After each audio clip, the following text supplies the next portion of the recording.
भागलपुर के नाथनगर थाना क्षेत्र के केबीला रोड में सिल्क व्यवसायी मोहम्मद अफजल की हत्या का खुलासा होते ही लोग हैरत में पड़ गए कि सिल्क व्यवसायी को रास्ते से हटाने के लिए 5 लाख रुपए की सुपारी दी गई थी। इस हत्या का खुलासा करते हुए भागलपुर के सीनियर एसपी बाबूराम ने बताया कि हत्या की साजिश इरशाद ने रची थी और हत्या के पीछे जमीन को लेकर विवाद था। इस हत्या में कुल 6 अपराधी शामिल थे, जिसमें शाहरुख की गिरफ्तारी की गई है। वहीं 5 अन्य आरोपियों की गिरफ्तारी के लिए पुलिस छापेमारी कर रही है। भागलपुर के नाथनगर के केबीलाल रोड में 14 सितंबर की रात अफजल की गोली मारकर हत्या कर दी गई थी। जब वो अपने दुकान से बाहर आया कि घात लगाए अपराधियों ने उस पर ताबड़तोड़ फायरिंग कर दी थी। अफजल को 4 गोलियां लगी थीं और अस्पताल जाते समय उसकी मौत हो गई थी।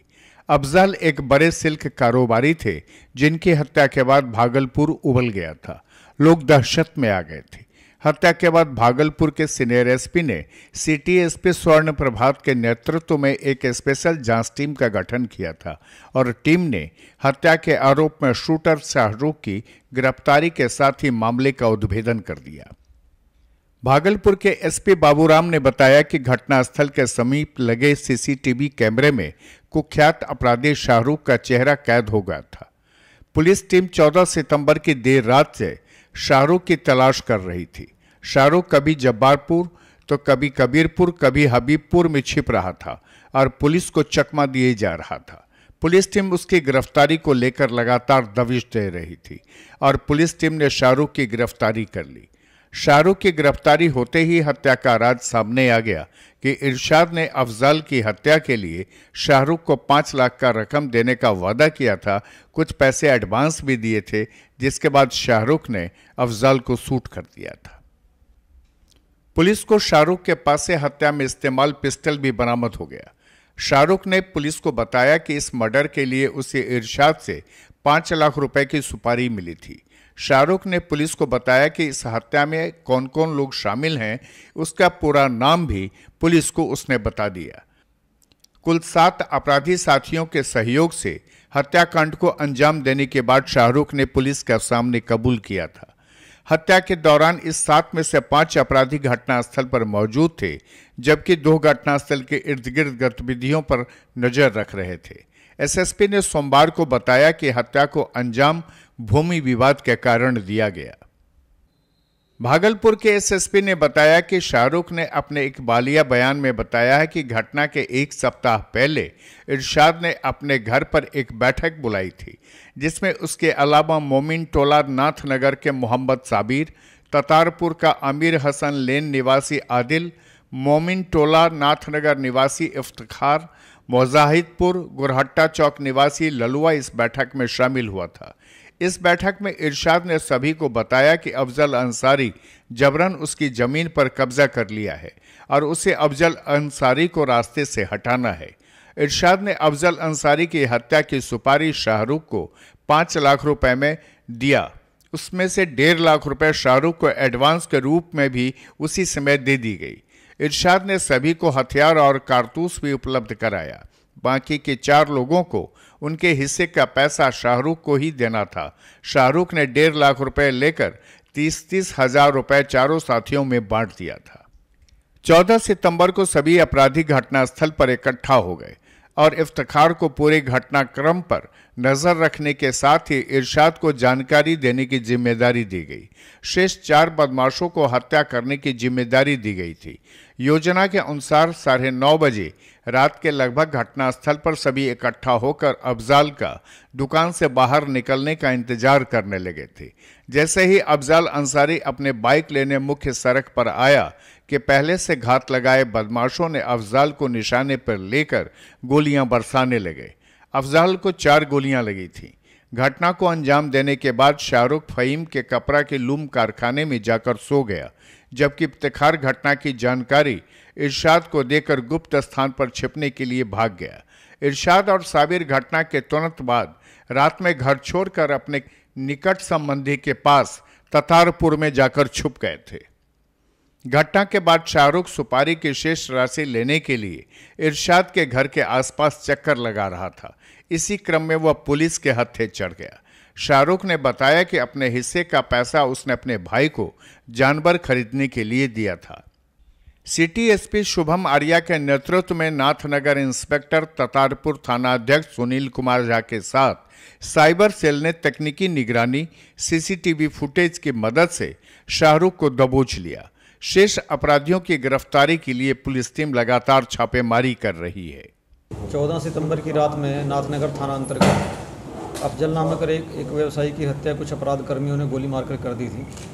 इस संबंध में परिजनों ने पड़ोस के ही इरशाद नामक एक व्यक्ति के विरुद्ध नामजद प्राथमिकी दर्ज कराई थी। इस संबंध में एएसपी नगर के नेतृत्व में एक स्पेशल टीम का गठन हम लोगों ने किया था।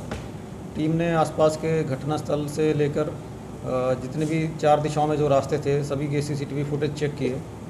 जो पूर्व के अपराध कर्मी थे उनकी भी गतिविधियों का सत्यापन किया और जो इरशाद और उसके साथी लोगों की भी जांच की टीम ने। तो घटनास्थल के पास में ही एक सीसीटीवी लगा हुआ था, उसकी फुटेज से एक महत्वपूर्ण सुराग मिला था, जिसमें शाहरुख नाम का एक अपराध कर्मी है जो 1.5 महीने पहले ही जेल से छूट कर आया है, मर्डर केस में जेल में था। तो उसकी पहचान हुई थी, उसकी गतिविधि भी वहाँ थोड़ी संदिग्ध देखी गई थी। आसपास के लोगों ने भी बताया था कि ये काफ़ी टाइम से घटनास्थल के आसपास मौजूद था। तो उसको गिरफ्तार करके टीम ने पूछताछ की तो उसने अपना अपराध कबूल करते हुए काफ़ी विस्तार से जानकारियाँ दी हैं। ज़मीन विवाद का कारण ज़मीन का विवाद ही था, जो मृतक अफजल और इरशाद के बीच काफ़ी टाइम से चल रहा था। अफजल और उसके जो पूर्वज हैं उनकी काफ़ी ज़मीन है, उस पर दुकानें बनी हुई हैं नाथनगर बाज़ार में, जिसको लेके पट्टीदारों के 2 गुट बन गए थे। एक गुट ने इरशाद को कुछ ज़मीन बेची थी, रजिस्ट्री कर दी थी। दूसरे गुट ने, जिसमें अफजल भी शामिल था, इन्होंने किसी एक अन्य ब्रोकर को अपनी ज़मीन बेच दी थी। उस ज़मीन पर कब्जे को लेकर काफ़ी सालों से दोनों में तनाव चल रहा था, दोनों तरफ से केस मुकदमे भी हुए थे। इसी ज़मीन के इस विवाद के कारण ही इरशाद ने इस पूरे षड्यंत्र को रचा और इस घटना को अंजाम दिलवाया था। जो इसका पूरा खुलासा शाहरुख नामक अपराधी ने किया है पुलिस के सामने। इसने बताया कि कैसे कैसे इसमें 4 लोग और शामिल थे, शाहरुख के अलावा और इरशाद के अलावा। इन सब की मीटिंग हुई थी इरशाद के घर पर। इरशाद ने इनको सुपारी दिया, पैसे दिए अफजल को मारने के लिए, और पूर्व योजना के अनुसार ये 4 अपराधी वहाँ गोली मारने के लिए एकत्र हुए थे, जिसमें एक अन्य अपराधी था इफ्तिखार, वो पूरे घटनाक्रम पर नज़र रखे हुए था, और बाकी 4 अपराधी गोली मारकर अपने अपने ठिकाने की तरफ वहाँ से निकल लिए थे। इन सभी का सीडीआर हम लोगों ने खंगाला है। इरशाद ने 10 तारीख को ही अपना मोबाइल बदल दिया था, नया नंबर और नया मोबाइल उसने नया सिम इशू कराया था, जिसकी डिटेल हम लोगों को मिल पाई। और उसके बातचीत का जो पैटर्न है, इन सभी लोगों से लगातार बातचीत है। घटना के बाद में इरशाद और साबिर नामक एक अपराधी, उसका जो दूसरा साथी है, इन लोगों ने नाथनगर एरिया छोड़ दिया था और ततारपुर में आके एक किसी परिचित के यहाँ शरण ली थी। और 15 तारीख की सुबह में ही ये ज़िला इन्होंने छोड़ के एक अन्य ज़िला पे इनकी लोकेशन पाई गई थी। तो इसके लिए भी टीम छापामारी में लगी हुई है। अन्य अपराध कर्मी जो इनके साथी थे, साबिर, आदिल, इसने भी अपना मोबाइल अलग अलग डेट में नंबर बदल दिया था। तो पूछताछ में शाहरुख ने बताया है कि इनको निर्देश था कि पुराने नंबर घटनाक्रम की बातचीत के लिए इस्तेमाल नहीं करने हैं। तो अन्य महत्वपूर्ण साक्ष्य भी टीम ने जुटाए हैं, और जो शेष अपराधी हैं उनके गिरफ्तारी के लिए भी टीमें लगी हुई हैं। जल्दी उनकी भी गिरफ्तारी की जाएगी। बहरहाल सिल्क कारोबारी अफजल की हत्या के पीछे नाथनगर में उसके और उसके पट्टीदारों की कुछ जमीन है, जिस पर दुकानें बनी हुई हैं। इस दुकान पर मालिकाना हक को लेकर पट्टेदारों के साथ विवाद चल रहा था। अफजल अंसारी के दादा के भाई की बेटियों ने इस जमीन में कुछ जमीन इरशाद को बेच दिया था, जिसकी जमाबंदी इरशाद के नाम पर हो गई। इसके बाद अफजल अंसारी ने भूमि उपसमर्हता के यहाँ जाकर उक्त जमाबंदी को खारिज करा दिया था, जिसकी वजह से इस हत्या को अंजाम दिया गया था। खुलासा के लिए भागलपुर से रवि कुमार की ये खास रिपोर्ट।